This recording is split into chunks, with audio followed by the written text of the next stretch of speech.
Olá, amigos. Mais uma vez o nosso encontro de todas as semanas aqui na TV Geração Z, no alto do Espigão da Paulista, esta avenida símbolo de São Paulo. O programa Conversando com São Paulo é produzido pela JBO Assessoria. Tem o apoio promocional do Instituto JB Oliveira de Educação e Capacitação Profissional.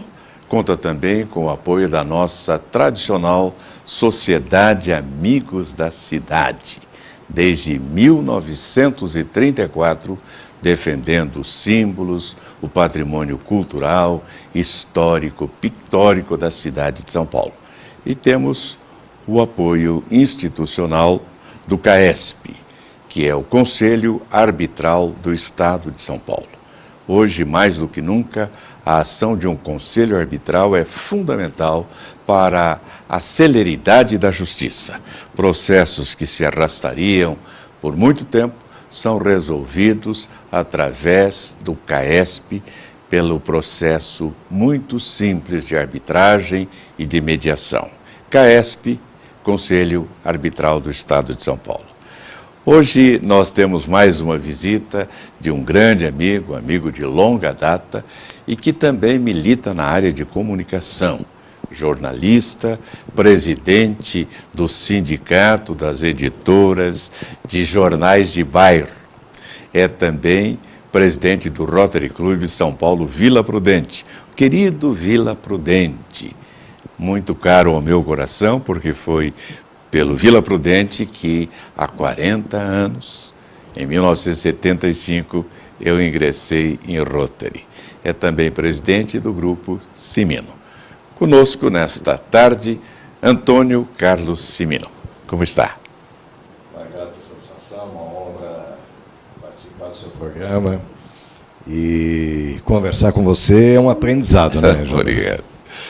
Cimino, somos amigos de longa data. Eu me lembro que quando eu fui diretor do Centro Educacional Arthur Friedenreich, período de 75 a 79, você mantinha uma coluna chamada Antônio Carlos Cimino Destaca. AC Cimino. Até hoje. Permanece, AC Cimino Destaca. Isso. E eu me lembro que você, naquela ocasião, me prestou uma homenagem, uma medalha bonita, um destaque na sua coluna. Foi das primeiras homenagens que eu recebi em 1975. Interessante, e foi em 75 que eu ingressei no Rotary Club. Ingressamos no mesmo ano. Eu ingressei em 18 de julho de 75. E eu pouco depois, e estou lá até hoje, com um período de vacância. Fiquei até 82, depois havia assumido a presidência nacional da Ordem dos Empresários do Brasil, fiquei um período afastado, voltei agora em 2008 e já assumi a presidência.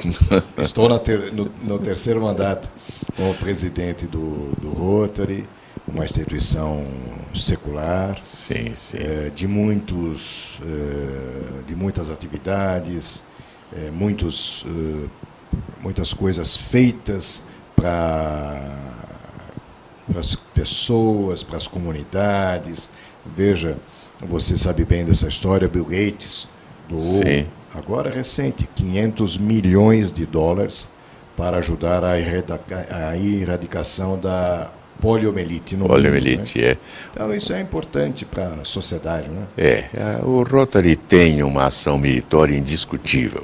É um clube de serviço que realmente presta serviço à sociedade. Cimino, nós temos aqui um hábito. Começamos a entrevistar pedindo ao nosso entrevistado que se apresente, que fale de si mesmo, porque os nossos telespectadores, os nossos telenautas, querem saber quem é a pessoa, o ser humano Antônio Carlos Cimino. A idade avança e com isso você tem história. Eu ingressei, era professor, jornalista e queria ser corretor de imóveis. E dono de escola, e meu pai queria destroncar o meu pescoço. Aí ingressei na área imobiliária, coincidência boa, fui o primeiro professor de técnica de transações imobiliárias do país. A primeira turma formada no Cresce foi a minha. Depois, em 90, quando todos nós ficamos com 50 cruzados novos, na época do Collor, fui a Brasília e consegui uma audiência com a ministra Zélia Cardoso de Mello, e com ela conseguimos 3 situações importantes para o mercado imobiliário, que foi a quitação do imóvel financiado pelo sistema financeiro habitacional com 50% de desconto, que ao quitar o imóvel pudesse quitar com cruzados presos, e que o governo reconhecesse o contrato de gaveta. Os 3 assinados por ela, e nós conseguimos isso em 90. Isto na área imobiliária. Pela Cimino Imóveis, lançamos o primeiro shopping center da Zona Leste, Shopping Center Belém, Shopping Center Cidade de Natureza em Arujá. Praia Grande lançamos mais de 20 prédios, Mauá 660 apartamentos, Vila Formosa 580, Mauá, enfim, tem muito, Jacareí 420, e estamos na área imobiliária há muitos anos. Pelo jornal, temos o Jornal da Zona Leste há 43 anos. Sim. O jornal Marco Zero, que é o jornal do centro da cidade, e o jornal Valor da Paulista, que é o jornal que circula nesta região, Avenida Paulista, Consolação, Vila Mariana, Vila Buarque, enfim. Já estamos há muitos anos com os jornais. E sou membro titular da Academia Brasileira de História e membro titular da cadeira 33, Assis Chateaubriand, da Academia Brasileira de História, Ciências, Artes e Cultura. Então, entre outras coisinhas que a gente tem feito, graças a Deus, temos uma história. Presidente do Sindicato das Editoras de Jornais e Revistas de Bairro de São Paulo, onde hoje somos 230 veículos, editamos juntos 2 milhões de exemplares por semana. Por favor, repita isso. Somos 230 veículos entre jornais e revistas. Sim. Editamos juntos 2 milhões de exemplares por semana. Que coisa extraordinária. Tendo mais de 10 milhões de leitores. Nós somos a segunda maior imprensa de bairro do mundo. Do mundo, Do mundo. Só perdemos para os Estados Unidos. Eu não sabia disso. Eu sabia da grandiosidade, claro. Tivemos conhecimento disso, principalmente no meu período de presidente da API, mas não sabia que estávamos tão avançados assim. E de uma maneira, porque eu estou nisso há muitos anos e sempre preocupado em melhorar a categoria, fazemos cursos periódicos, atualizações, agora vamos fazer um simpósio, por conta de nós estarmos comemorando 120 anos de Jornais de Bairros. O primeiro jornal de bairros que tem notícia, o Brás, que nasceu dia 1 de setembro de 1895. 1895, que coisa extraordinária. E teve apenas 3 edições. Sim, mas marcou. Mas marcou, foi o primeiro jornal de bairro, considerado de bairro. Na época, tinham muitos jornais étnicos. Em função da imigração, muitos jornais italianos, de origem, de descendência italiana. Mas de bairro, o primeiro foi o Jornal do Brás. E depois vieram outros, Tribuna do Brás, a Voz do Brás, e tem a Gazeta do Brás. Sempre ali no Brás. Por conta da população que vinha, tanto os imigrantes quanto os migrantes vinham para o Brás. Então, sim, a população do Brás cresceu muito nessa época e faltava uma comunicação maior com esse povo, as saudades da sua origem. Por conta disso, o Brás foi o bairro que mais jornais teve no final do século XIX. Que coisa interessante. O Brás tem uma história, em muitos setores, tem uma história notável, né? Entre outras, né? A própria imigração, o Museu da Imigração, conta um pouquinho dessa história também, e a gente está fortalecendo isso com esse simpósio que iremos fazer agora em comemoração aos 120 anos. E nós temos 2 datas importantes. que nós comemoramos e foram transformadas em lei. Dia 13 de junho é o dia do jornalista de Jornal de Bairro. Interessante. E o dia 1 de setembro, o dia do Jornal de Bairro. Fora as outras datas comemorativas. 1º de setembro? O dia do Jornal de Bairro. E 13 de junho, o dia do jornalista de Jornal de Bairro. Jornal de Bairro. Fora as outras... antiga essa data? As duas datas são antigas. Comemoração? As duas datas são antigas. Primeiramente, o dia 13 de junho era comemorado o dia do Jornal de Bairro. Aí, com a descoberta da fundação, da edição do primeiro Jornal de Bairro, então foi mudada a data para o dia 1º de setembro. E para comemorar ainda o dia 13 de junho, uma homenagem que, na realidade, foi me prestada. Numa das reuniões da Associação dos Jornais de Bairros, o sindicato que eu presido hoje não existia, eu presidia a Associação de Jornais de Bairros. E nesta reunião eu perguntei aos meus companheiros se eles sabiam se havia uma data em comemoração ao dia do Jornal de Bairro. Bom, vamos pesquisar e na próxima reunião nós comentaremos. No mês seguinte, uma companheira nossa de Itaquera, a Lídia Paniaga, que preside ainda com muita competência o jornal Notícias de Itaquera, falou: olha, Cimino, nós pesquisamos e não há data em comemoração a jornais de bairros. E eu perguntei a eles: vocês têm uma data de preferência? A Lídia fala assim: que dia que você nasceu? Eu nasci no dia 13 de junho. Então, como você lembrou de comemorar o dia nada do mais Jornal do Bairro, justo. Nada mais justo, né? Aí foi que ela falou: nada mais justo que você seja homenageado. E assim ficou por muitos anos. Sim. Com a descoberta do dia do primeiro Jornal de Bairro a ser editado, foi dia 1 de setembro, passou-se para o dia 1 de setembro, o dia do Jornal de Bairro. Sim. E para continuar a homenagem, aí a vereadora Miriam Atier, a nossa querida amiga Miriam. Amiga, competente, e ela comenta o seguinte: você não pode deixar de ser homenageado por tudo que você já fez pelos jornais de bairros, pelos jornalistas de jornais de bairros. Você foi sempre ético, enfim, uma série de elogios. E aí promulgou a lei, o dia do jornalista do Jornal de Bairro, o dia 13 de junho. Achei muito importante, JB, não por ter sido eu o homenageado, mas que esta homenagem veio em vida. Não é Nelson verdade? Cavaquinho dizia isto, né? Se alguém quiser prestar uma homenagem a mim, que o faça em vida. Porque depois não adianta. Não. Quer dizer, pode adiantar, claro, né, para a família, para os amigos, até um orgulho. Mas para o homenageado, ele não fica sabendo. Eu acho que é importante isso. A nossa Sociedade Amigos da Cidade, você sabe disso, ela se preocupa com isso também. Nós procuramos homenagear cidadãos prestantes, reconhecendo seu valor, seu mérito, conferindo-lhe uma condecoração.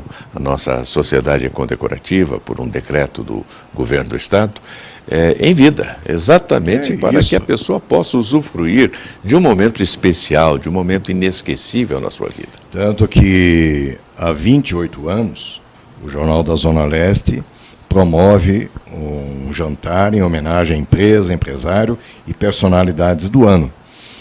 Você, inclusive, já foi patrono desta homenagem. Com muita honra, com muita satisfação.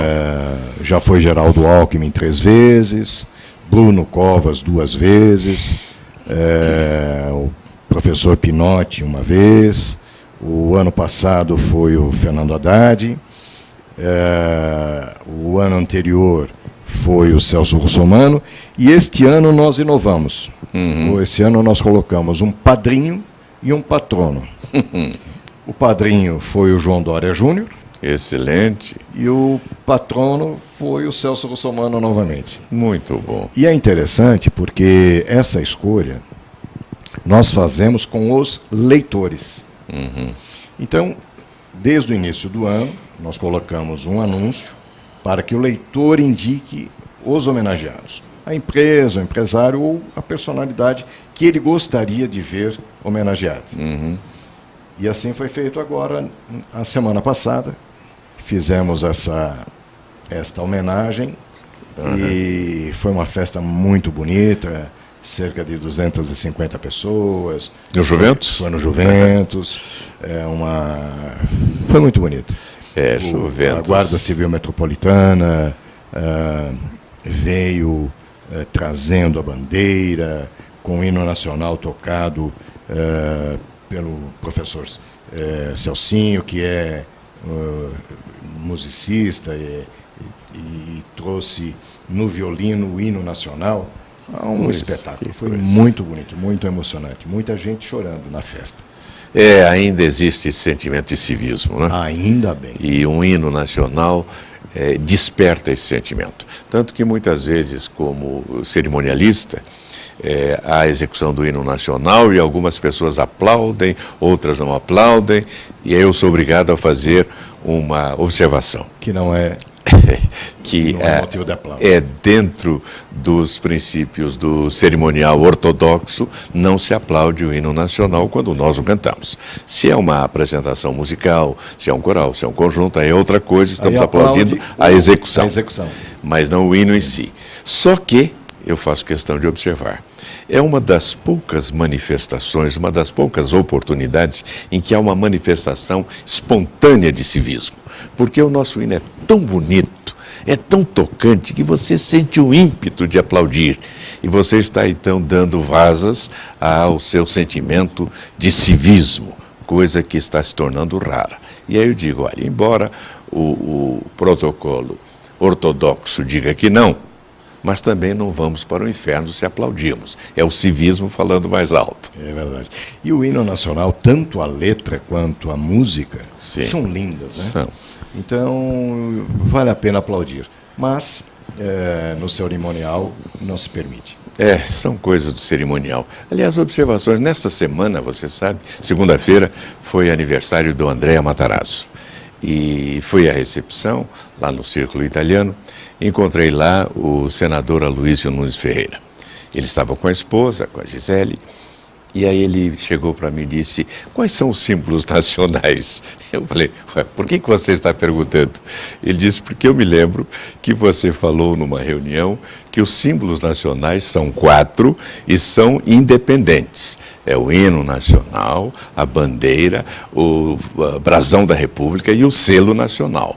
E que eles estão elencados igualmente. Significa, você disse, que quando nós estamos homenageando o nosso país com um dos símbolos, por exemplo, o hino nacional, nós não precisamos necessariamente voltar-nos para a bandeira, que é um outro símbolo. Exatamente. Eu falei, você é bom aluno, né? Faz bastante tempo que numa palestra eu falei isso e ele estava presente. É bom. Mas são coisas que também nós precisaríamos destacar. No meu livro, Mostrando a Língua, há uma parte que fala do civismo, o último capítulo. E uma das lições que nós procuramos ministrar aí é sobre o civismo. Isso o amor à pátria, o respeito aos nossos símbolos. E ontem estava na Rádio Trianon, programa que você, vez por outra, homenageia também, prestigia. E lá estamos falando da necessidade da volta da cadeira OSPB, Organização Moral e Cívica, para os alunos. Porque há uma falta de sentimento patriótico muito grande. Esse assunto é tão importante que eu gostaria que nós falássemos um pouquinho sobre ele no próximo bloco. E quando você falou em Trianon, lembrei do Raul Jafé, que mandou um grande abraço, dizendo o Cimino vai dar uma grande entrevista, porque ele se comunica muito bem. Tem razão, Jafé, é uma grande verdade. Nós vamos fazer um intervalo no nosso programa Conversando com São Paulo. Em seguida, prosseguiremos esse papo gostoso com o amigo Antônio Carlos Cimino. Até já.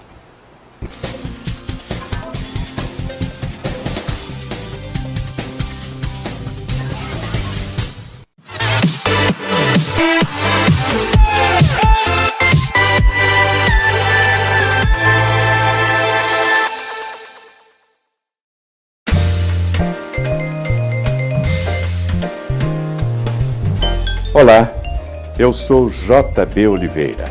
Quero convidar você para assistir ao nosso programa Conversando com São Paulo pela TV Geração Z. Conto com você.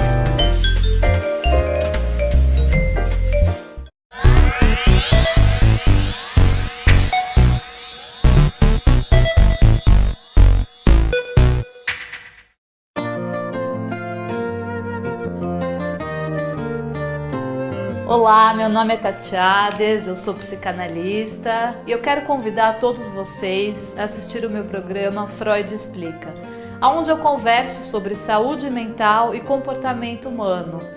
E é o único programa onde você vai poder ver terapias online, ok? Tá bem bacana, eu espero vocês aqui na TV Geração Z.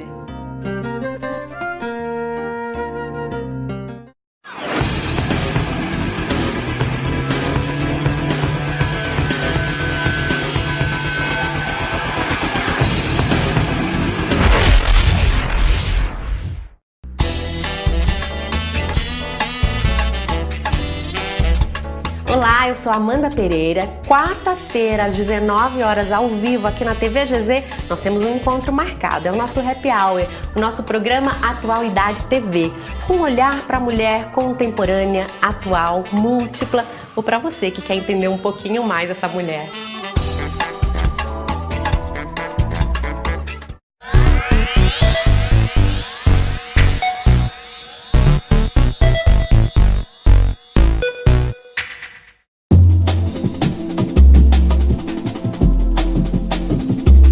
Alô, galera do bem? Eu tô aqui para lembrar vocês que toda quarta-feira a gente está apresentando o programa Lucimara Paris sobre os mais diversos assuntos. Mas de cada 15 dias a gente fala sobre os ETs. Eu tô aqui com a maior ufóloga do país, Ângela do Pascoal, esclarecendo várias dúvidas. Você, internauta, pode mandar sua mensagem que a gente vai esclarecer. Eles existem? Eles estão perto ou não? Confira, toda quarta-feira, às 21 horas, aqui na TV Geração Z.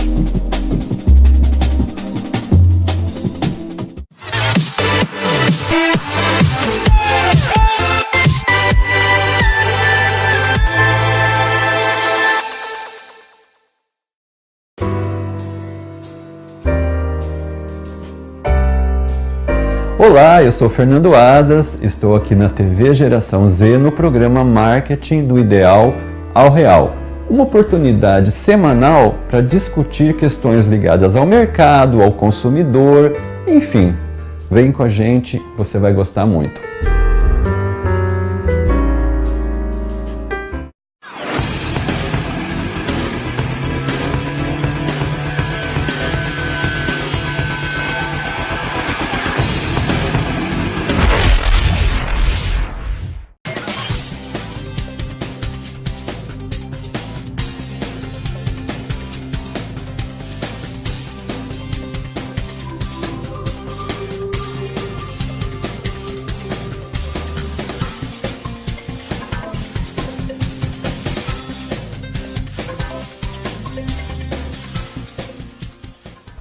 Voltamos com o nosso programa Conversando com São Paulo. Este bate-papo gostoso que temos aqui todas as semanas na TV Geração Z, trazendo pessoas que têm algo a dizer à nossa cidade, ao nosso estado, à nossa gente. Alguém que tem com que prosear com nossa cidade e nosso estado. E hoje estamos conversando com Antônio Carlos Cimino, que você já sabe, é o presidente do Sindicato das Editoras de Jornais e Revistas de Bairros. E que, vocês viram, tem uma expressão muito grande, numérica e também social no meio da comunicação.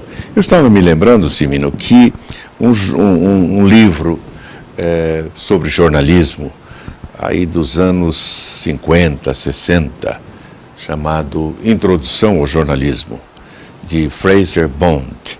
E ele diz algo que me pareceu muito interessante.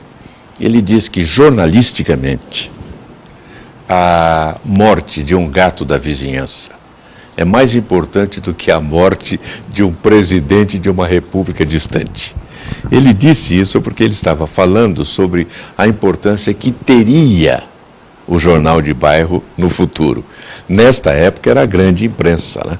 Eram os jornais nacionais, grande tiragem, grande circulação, etc. Mas ele já previa que no futuro o que iria acontecer seria isto, o avanço dos jornais de bairro, preterindo os grandes jornais da grande imprensa. Os grandes jornais, sem dúvida alguma, têm uma importância extraordinária no jornalismo, no passado e no presente. E terá no futuro. Eu não imagino,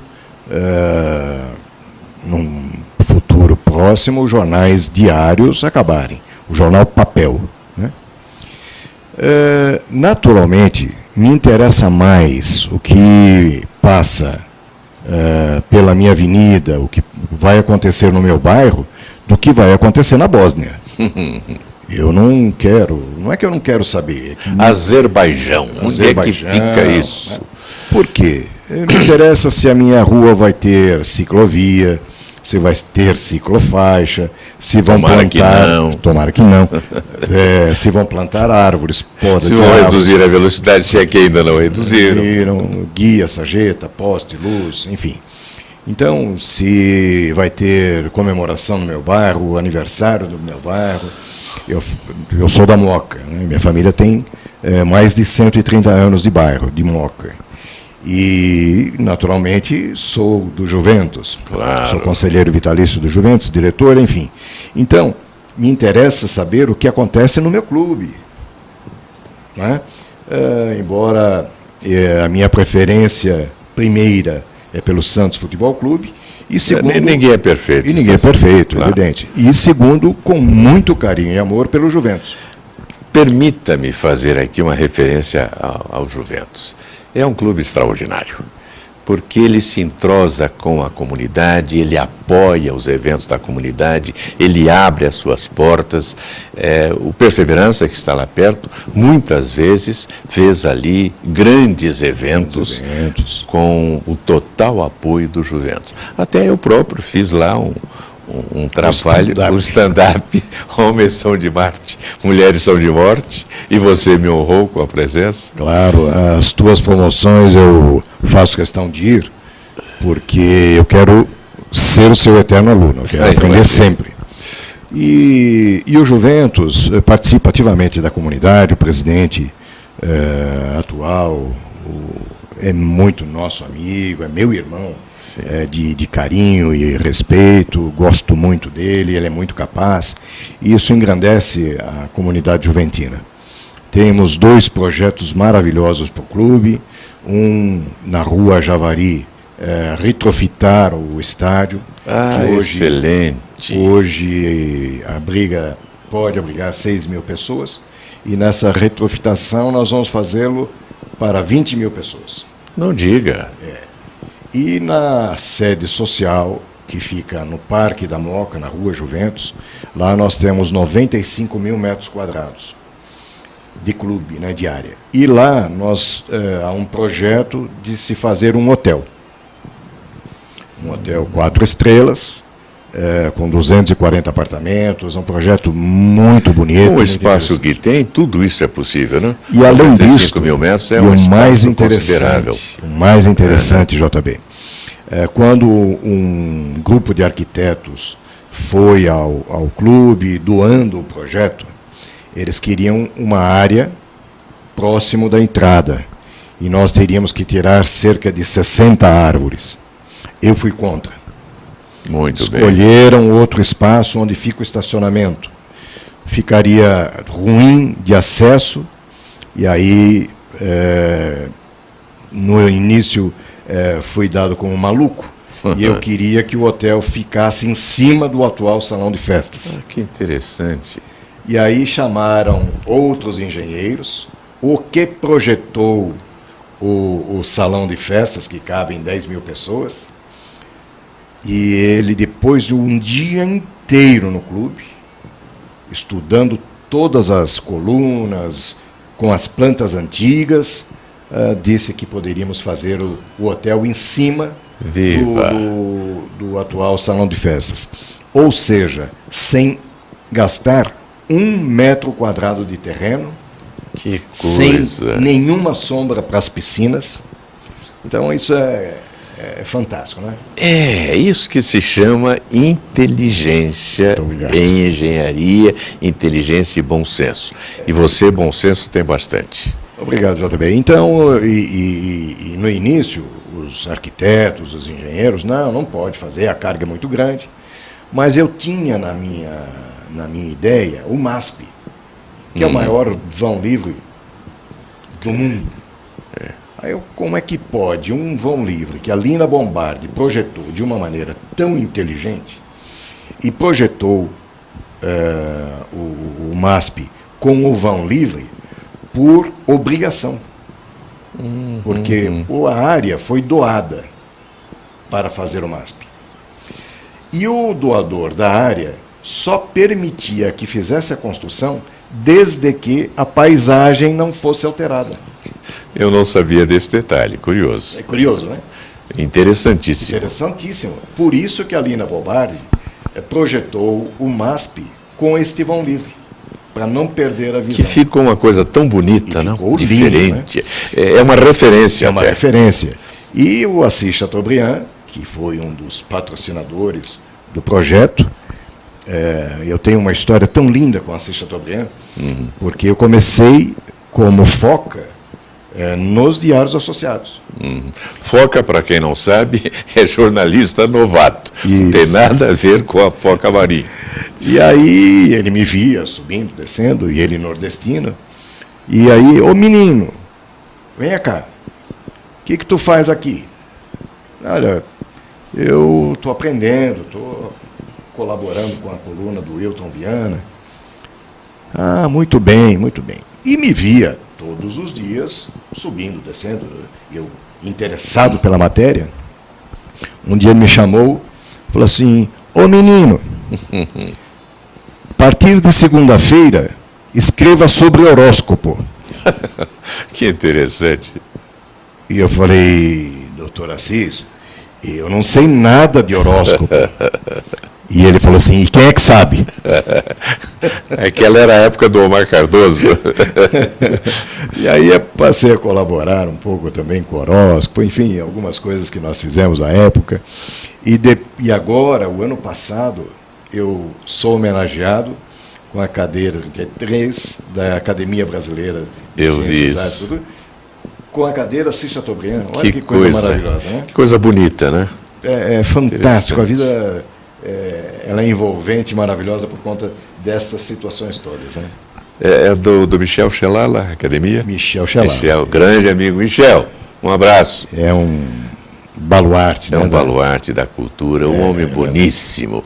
Também, uma das primeiras condecorações que eu recebi foi pelas mãos do meu amigo Michel Chelala, Então. que naquela ocasião fazia no Brasilton.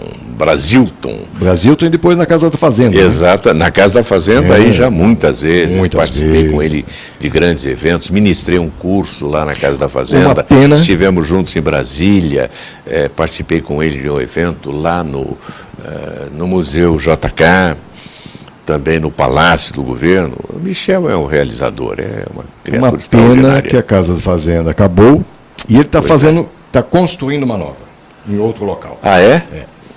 Em breve ele dará essa notícia. Aquela é emblemática, né? Porque é de 1813. 1813, início do século XIX.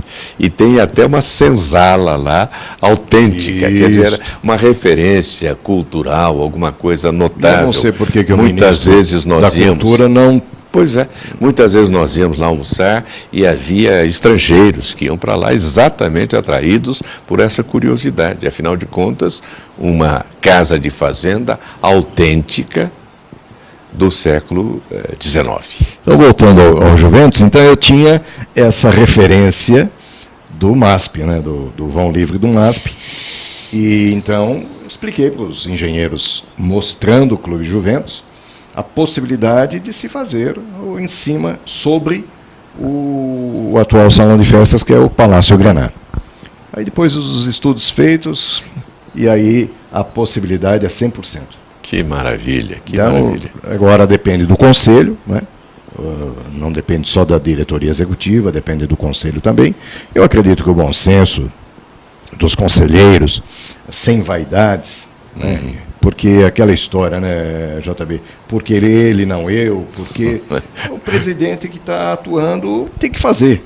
Isso, E isso. todas as pessoas que fazem, né, tem um ditado claro, a árvore que recebe mais pedradas é a que dá mais frutos. Né? Exatamente. E isso sempre acontece assim. mesmo, não tem jeito. Bem, eu queria que você falasse alguma coisa sobre o seu jornal, o Jornal da Zona Leste. Vou pedir para o Júnior dar uma focalizada aqui. Esse é um dos jornais editado por você.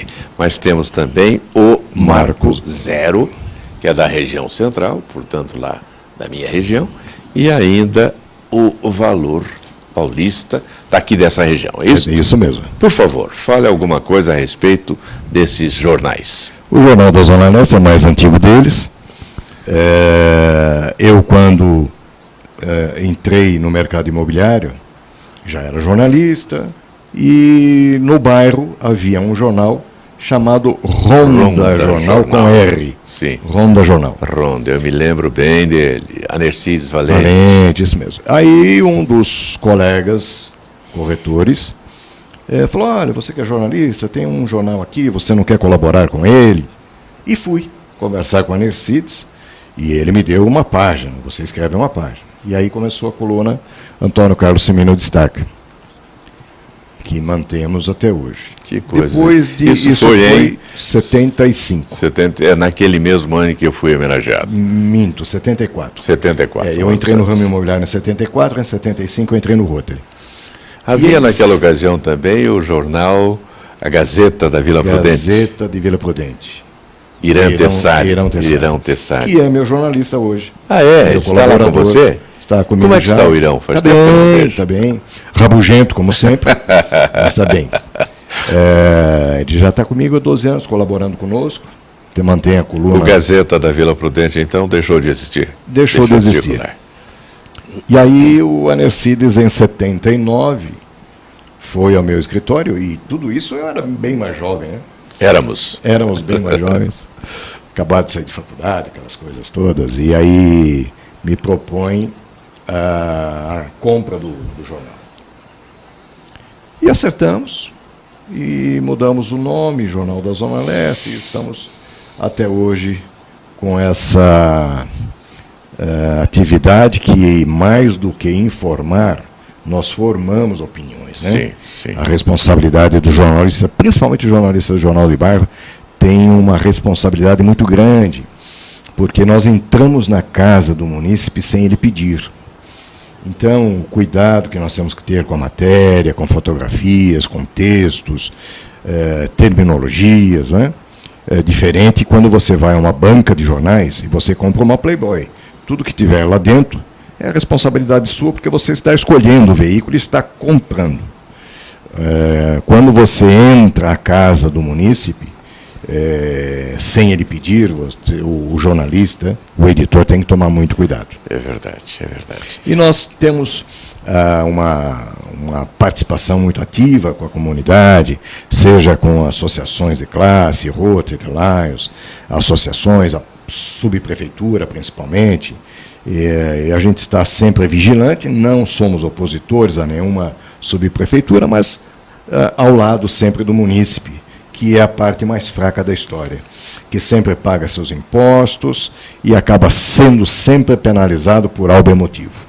Então a gente acaba sendo o porta-voz, o verdadeiro porta-voz dos moradores. E é interessante, JB, eu recebo, às vezes, mais reclamações que a própria prefeitura.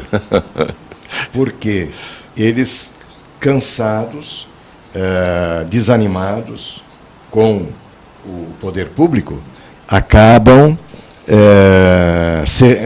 recorrendo ao Jornal de Bairro. Olha, Cimino, a rua está sem asfalto, a rua está com buraco, estão serrando uma árvore. Aí eu largo tudo e vou fotografar, vou perguntar por quê, se tem algum engenheiro agrônomo por trás disso, por que ele está autorizando o corte. Enfim, É uma função, e a grande função do Jornal de Bairro é essa, o vigilante do bairro. É o defensor, é o vigilante, é o baluarte, você faz isso muito bem.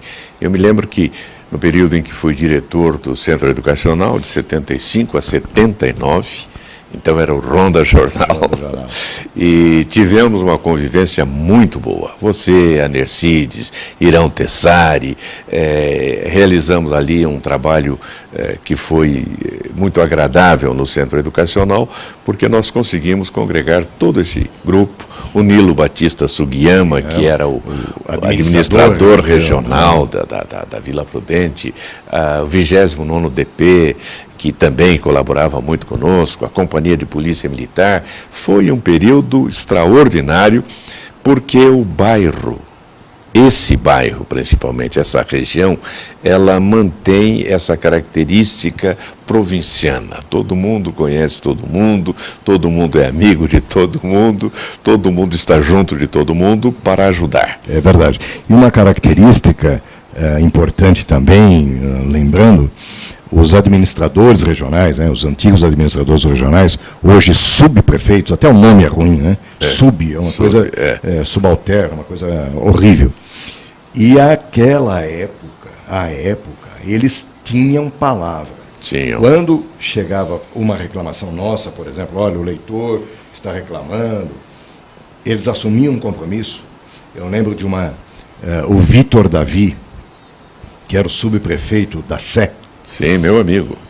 Excelente pessoa. E ele foi irmão do Bacim Davi. Que era nosso companheiro do Vila Prudente. E o Vitor foi fazer uma palestra na imprensa oficial do Estado, num sábado de manhã. E eu questionei o Vitor, dizendo o seguinte: Vitor, há uma reclamação enorme sobre a rua, a Avenida Presidente Wilson, onde tinha a grande indústria de bebidas Antártica, e os diretores da Antártica pediam o asfaltamento da avenida. Ele olhou perplexo para mim e falou assim: mas Cimino, esta avenida já está asfaltada. Está ou não está? Ele falou: bom, nós vamos sair daqui. Se não estiver asfaltada, isto era um sábado de manhã, nós vamos sair daqui e nós vamos até lá. Se não estiver asfaltada, amanhã começa o asfalto, que seria um domingo. E óbvio, chegamos lá, não estava asfaltada a Avenida Presidente Wilson. No dia seguinte, parecia um campo de guerra.